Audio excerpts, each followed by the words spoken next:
Today is Monday, April 6th, and today I want to talk about Jesus cleansing the temple. And I've had a lot of people assume that Jesus cleansed the temple on Palm Sunday, the first day he arrived in Jerusalem, but that's not really the way it happened. The Gospel of Mark tells us that Jesus did go to the temple on Palm Sunday, and he looked around at everything. However, at that point it was getting late and most people had already gone home. So Jesus went out to Bethany, about a mile outside of the city, and spent the night, and then he came back the next day.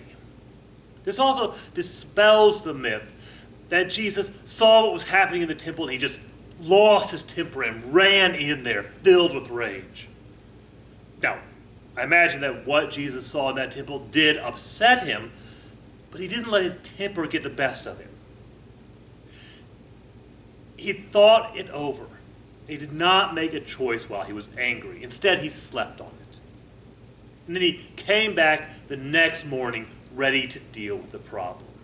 And the way that Jesus dealt with the problem is that he flipped over the temples of the money changers. He drove the people selling animals out of the temple. Now, I don't think this was physical force that drove them out. Jesus was still just one guy and there were a lot of them.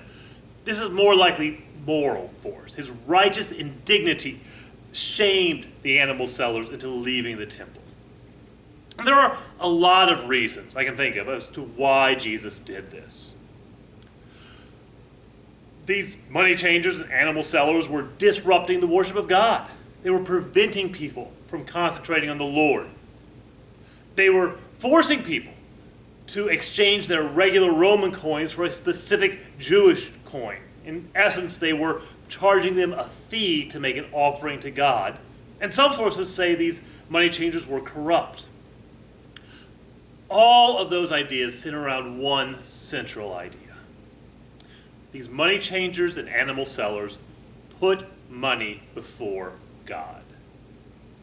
They cared more about their profits than they did about people or about the Lord. For them, worship was just another way to make money.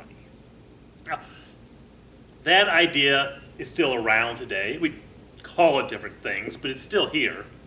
Today, we call it the health and wealth gospel. It's the idea that what God wants most is for you to have an easy life.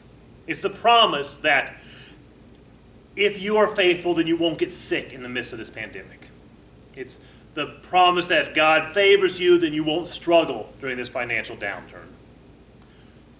That was the attitude of the money changers.